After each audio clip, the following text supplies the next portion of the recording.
Greetings from TV AIBD, and welcome to our special program today. We're talking with a very interesting personality, and she is a well-renowned migration expert, and that's not all, there's more that she's involved in.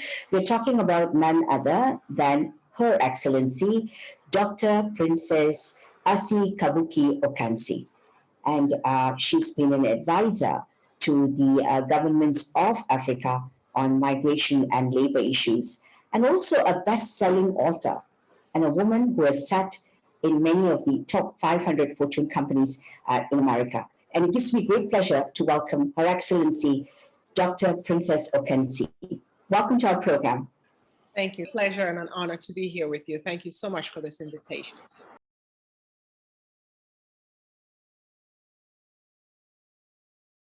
It's really wonderful to meet you, and it's fantastic because, looking at your background and where you started, you are actually an engineer. Well, what I say to people is that God now is using me to re-engineer the destinies of the young people of the continent. That's a fantastic way of putting it, isn't it? Re-engineering the lives of youth, re-engineering the lives of women. And you've done so much for women empowerment, for women in Africa, as well as Ghana. For those of you who have just joined me, I'm talking to a real princess. So, and it's really interesting studying about the Ghana kingdom and how slavery actually started in Ghana. And you've done a lot to reconnect the people of America back with Ghana. Do tell us some of your efforts, Your Excellency. Well, we have actually even now a program called the Royal Return, because over 400 years ago, when people were traveling and were taken forcefully to the United States and other parts of the world, their names were taken away from them, their family were taken away from them. And so what we look to do is to make those reconnections and just have people have a rebirth into the newness of who they really are. Because when your identity is taken away from you, that's like everything is robbed off of you. So we've been bringing many people home. We have a center called the Necotech Center, which we built in partnership with the late Mr. Isaac Hayes from Hollywood and Mr. Denzel Washington. They are all part of this program where we encourage people, even if you cannot come physically, mentally and spiritually, you can start looking back to come home and connect with the home of your ancestry, because that completes you in a way. So we've been involved in that work, working in partnership with the president of Ghana, who declared a year of return in 2019, after 400 years, which is actually a biblical prophecy. Fantastic, because I think this is a wonderful inspiration for many people. You have a book called Roots, by which a lot of African Americans identify themselves, basically to hear the story of how slavery started. But here is something where you're reconnecting with your roots. And this is something that you've done. I think it's a fantastic initiative. And you have all the superstars in it as well. Yes. Excellency, how did you even think about this? It kind of, I tell people that God has a plan for everybody. I was not saying, oh, let me connect people with their roots. It happened. And the situation happened in such a way that Isaac Hayes and I got connected. And then he brought me to Hollywood to tell the story over there. And, and it went on and grew from there. But if you watch countries like India, even China, and other nations, you'll find that what I call the diaspora factor. People who are taken to another country, or they go even themselves. Traveling allows you to open up your world, you learn new ideas, new contacts, and when you bring it back to your homeland, you are able to create such a transformation. And so it's not just about people coming back to find their roots, but it's about what kind of transformation, what kind of impact they can have. Even if they came for tourism, that's impact. Any kind of impact that they can have in creating the migration it creates a whole list of blessings. And when people do it properly, and that's why I'm so committed to migration from any level, whether it's for tourism, it's for labor migration, for work, or people moving is part of the design of life. And I believe that the globe was made, even birds migrate, people migrate. You know, people want to see something new, something different, reconnect with other cultures. We're not made to be stagnant in one place. And so in migration, when it's done well, then countries will benefit, people will benefit, and it starts a whole new world. And that's what happened in our case. Connecting with the people from Hollywood, they came back here, they've done all kinds of programs, they wanted to look at film and other things. And it creates life. It creates life. Absolutely. And it gives you a kind of connection and a pride in knowing where you came from. And looking at your this organization that you were talking about, the Royal Comeback, I was really inspired. I was thinking, wow, this is a very interesting idea, and there's an initiation process as well. So I think it's so exciting. And tell me, you just said that migration and labor are things which are so close to your heart. 30 years, and it looks to me that whatever you're doing is dealing with movement, migration, right, and people. Yes. How have you've been in this business for 30 years, advising so many African governments? Now tell me, what are some of the most common problems that you see, Excellency? Okay.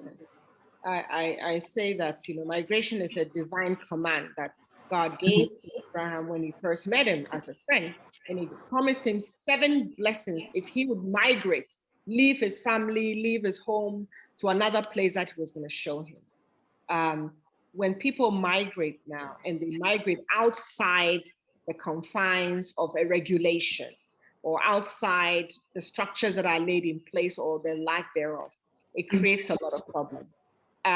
You have, say, the Philippines. People are migrating from the Philippines, but the system is so structured, it's so regulated. So people are able to go and come back, and then their lives are changed, and they can change their communities, and they can change so many things. But in Africa, we're now getting there. And that's why I'm excited about journalists like yourself, Ajibola from G-Form, and the kind of work journalists need to look at migration in a brand new way. And you are the ones that are going to shed the kind of light that is needed in this dark area. So people will become much more enlightened, and it will help to change lives. In fact, journalists are going to be saving lives, because if you do right journalism in migration, you can save a life, give somebody a whole lift in their whole future. So what we are looking at, that one of the most difficult things that people migrate, they don't know where they're going, what the rules and regulations of the place that they're going to do, and they don't get the right documents or even the right visas. You get to New York City, you see a guy, he has a PhD and he's driving a taxi. There's nothing wrong with driving a taxi, but I don't think anybody goes to university to finish and drive a taxi. You can do that when you finish your high school. But because there was no guidance and he didn't have what he needed, so his value, this guy should make maybe $100,000 a year, but he's making $24,000 a year. But he's happy because maybe in his country he was making $6,000 a year. So he thinks he's really made it, but he can make it so much more. So I see a lot of people who have been devalued for lack of knowledge.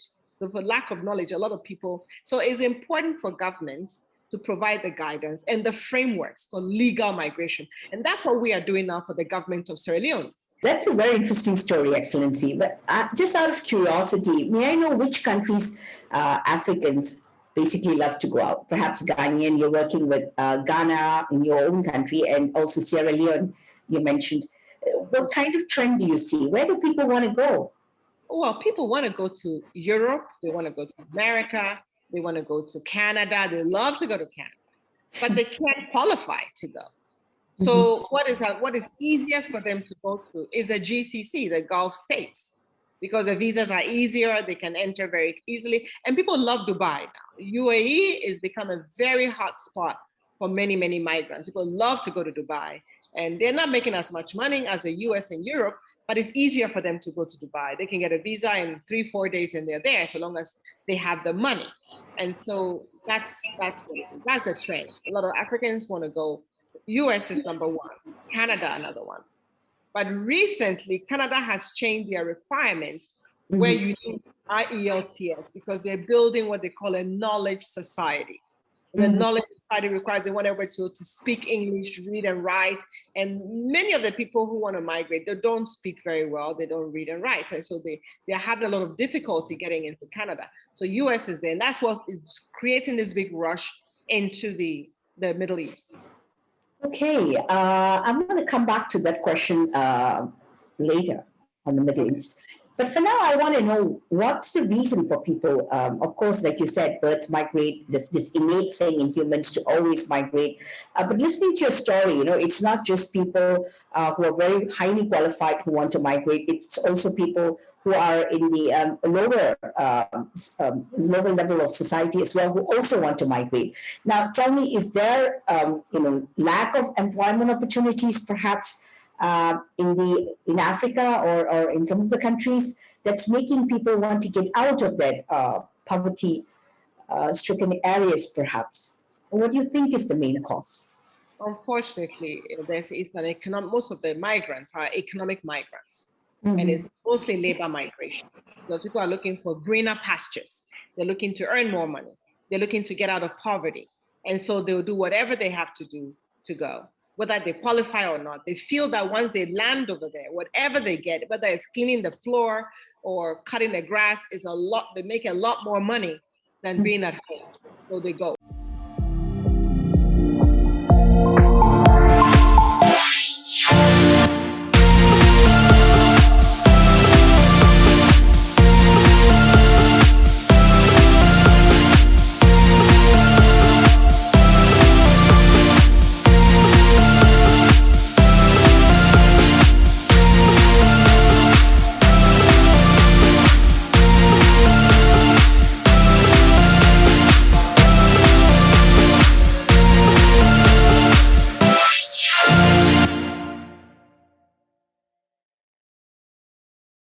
And this is really, really scary because I looked at the book that you wrote, Deadly Work or Decent Work.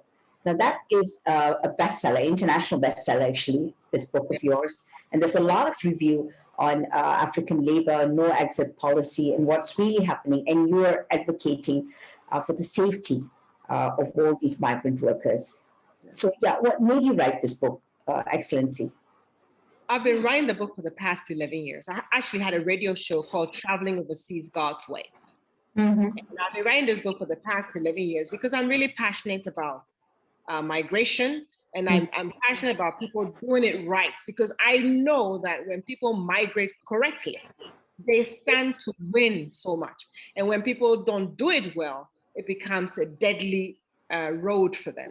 And I believe it's due to the lack of knowledge. The Bible says, for the lack of knowledge, my people perish. People perish because they don't know. And so we have a responsibility, and that's why I wrote the book, to have the information for people, especially African leaders. Right now, there's a lot of unemployment in many African countries. And so certain jobs come from the Gulf countries, and they are deadly jobs. Okay, some of the jobs are actually near slavery jobs that we should be negotiating more to get better terms. But because the unemployment rate is so high, many people don't actually know the ins and outs of the job. They're just happy to have a job. They're just happy that, oh my God, there's an opportunity. We get to go. Let's sign and go. Not that they want to do anything negative to their people. They actually think and believe that they're doing something good for their people. And now when the people get there, this particular system I'm talking about is called kafala. And we've been advocating against kafala for a long time now. And we're very pleased, and we congratulate the government of the UAE for banning kafala, and also government of Saudi Arabia this year, on March 15th, they banned kafala, and they've replaced it with a new employment system called Musanet. And so we do know that the countries have come to realize that these terms and conditions are not so easy. So what we want to make sure that let people have the information. So in that book, you'll find the basis for migration. You'll find where not to go. There are specific employment systems that will give you decent work. And there's a specific system that will give you deadly work. You find women who went to work and they came back with 24 nails in their bodies. Oh my God, okay. People are being pushed off balconies. They are in ruthless situations. I mean, it's better to be poor than dead, is what I tell them. So let's let's make sure that we show them the way. The same woman who had 24 nails in her body, if she had the right information, she'll be coming home with her money to build a house. Remittances, people who are going the right way, like in Sierra Leone. In Sierra Leone, all the women who are traveling overseas, we open a bank account for them. The employer knows to send their money into their account in their home country. So when they don't send the money, everybody knows that they made a mistake. But the ones who are going a deadly way, they take their passports, they lock them up. And sometimes women work for 2 years and they come home empty. Okay. Her salaries are not paid. What happens the last month when her salary is supposed to be paid, Madame will say, she stole my jewelry. Instantly, she's sent to jail. From jail, she's deported back home. So the 2 years of service, she comes home penniless. And you know the worst part is that when she was leaving home, she was the hope. She embodied the hopes and dreams of her village and her community. She embodied the hopes and dreams of her whole family. She was the one who was supposed to come back the liberator. And so now she comes back with an empty bag. They don't even want to talk to her. How can you travel overseas and come back empty? And so her family don't even allow her to come back into the community. And so she's ousted. So now she has a double jeopardy. And so we do need to do something about it. This is killing many communities in Africa. It's such a problem. Excellency, this is really exciting, the story that you've just shared. Perhaps what's also needed when we talk about foreign labor, or women who are actually seeking employment in Gulf countries or other countries for that matter, are these women perhaps trained by organizations, like for instance, a middle organization or someone who's managing the flow of labor from one country to the other? So besides telling them what to expect, are they also trained perhaps, in housework or that kind of thing? Yeah. In our program, we ensure that every woman must be trained and certified, because it's not fair to the employer who pays your airfare to come, and you get there and you don't understand. And it's not the women's fault. Many of the women are coming from rural communities. They've never seen a microwave before. They don't know what a vacuum cleaner looks like. They have no idea how we make a bed. Okay, the reason why we started doing a training program is I went to visit one of the ladies and she's like, Mom, these people are very wicked. I said, what happened? She said, when we sleep in Africa, we sleep with our cloth like this. We call it cover cloth, right? They don't give me cover cloth. I said, why? Are you sure? She said, yes. And let me go to your room. Let me see. So I went into her room. I got her. They've laid this beautiful bed for her with a blanket and double sheets and a comforter. But she's never slept on a comforter. She doesn't know. So she sleeps on the comforter and she's shivering. Because that's not what she's used to.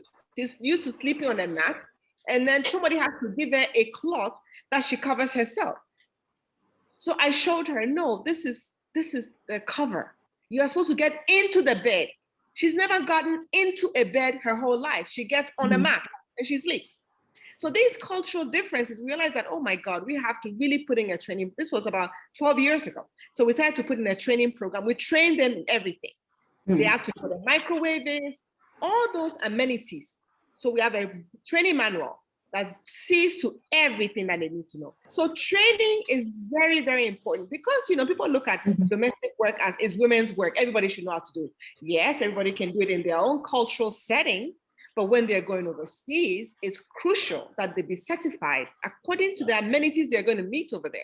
Now, thank God now, many of the countries like Saudi Arabia, they are asking for the companies that are bringing the women in to have training camps and make sure that they train them before they deploy them. And that makes that's if you go in a regulated program.